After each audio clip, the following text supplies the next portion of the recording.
Hello friends, कैसे हो। हाल ही में हिमाचल प्रदेश की एक शादी सोशल मीडिया पर काफ़ी चर्चित रही, जो कि बहुपति विवाह को रिप्रेजेंट कर रही थी। मुझे भी कुछ लोगों के डीएम आए जिसमें पूछा गया कि क्या पूरे हिमाचल में इस प्रकार की प्रथा का प्रचलन है।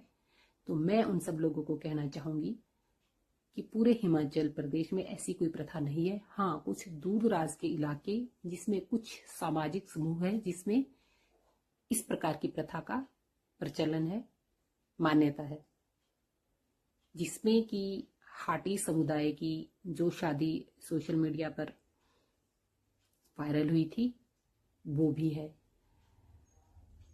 इस शादी के पीछे का विज्ञान क्या है मुझे नहीं मालूम, परंतु हाँ, जो कहते हैं वहां पे जमीनों का बंटवारा ना हो इसलिए ये लोग शादी करते हैं और उस समुदाय में मान्यता है और वो बुरा नहीं मानते हैं इन शादियों को। उनके कुछ अपने नियम कानून है जिसके तहत वो ये शादी करते हैं।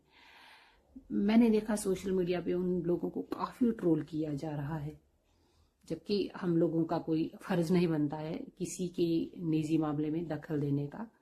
उन लोगों ने अपने समाज के नियम कानूनों को साथ में रखते हुए पूरे बड़े बुजुर्गों से पूछ के घर वालों ने उनकी शादियां की है, कोई ऐसे भागे नहीं है वो लोग। कुछ लोग इसे कुप्रथा कह रहे हैं। मैं प्रथा कुप्रथा के जो जंजाल में तो नहीं पड़ना चाहती, परंतु हाँ, किसी की भावनाओं को इस तरह से ठेस भी नहीं पहुंचाना चाहिए, क्योंकि अगर आप इसको कुप्रथा कहोगे तो उनकी भावनाओं को ठेस पहुंचूंगी। कुछ लोग उनको काफी भद्दे कमेंट कर रहे हैं, मैंने देखा, जो कि मुझे बहुत बुरा लगा। कुछ लोग कह रहे हैं कि इसका समाज के ऊपर बुरा असर पड़ेगा। तो मुझे नहीं लगता है कि उन समुदाय जिन समुदाय में ये शादी होती है और ये सदियों से पता नहीं कब से हो रही है, उस समुदाय से बाहर कभी कोई इंसान ये शादी करेगा नहीं करेगा। और मुझे नहीं लगता कि समाज पर इसका किसी प्रकार का बुरा प्रभाव पड़ेगा, नहीं तो आज तक पड़ता, ऐसा तो है नहीं। सबको पता है कि ये शादी होती है, उससे बाहर ये शादी नहीं होती, ना हिमाचल में ना कहीं बाहर। अगर बाहर की लड़की उस समुदाय से शादी भी करती है तो वहां पे उसकी एक से ही शादी होती है। वो ऐसा नहीं है कि वहां जबरदस्ती उनको 2-4 लोगों से शादी, मतलब 2-4 पति हो जाएंगे अगर बाहर से कोई जाए। ये सिर्फ उस समुदाय की जो लड़की होएगी और लड़का होएगा, अगर वो एक ही समुदाय के हैं और उनके समुदाय राजी है और उनका समुदाय उनको इजाजत तो देता ही है, तभी शादी होती है।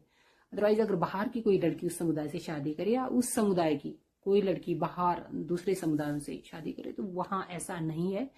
और मेरे हिसाब से तो समाज में इसका किसी प्रकार का प्रभाव बुरा या वो अच्छा नहीं पड़ेगा, क्योंकि सबको पता है कि वहां ऐसी शादी होती है और उन समुदायों से बाहर कोई भी शायद इस प्रकार की शादी एक्सेप्ट नहीं करेंगे। जहां पे जो है इस प्रकार की शादी नहीं होती वो कभी एक्सेप्ट नहीं करेगा।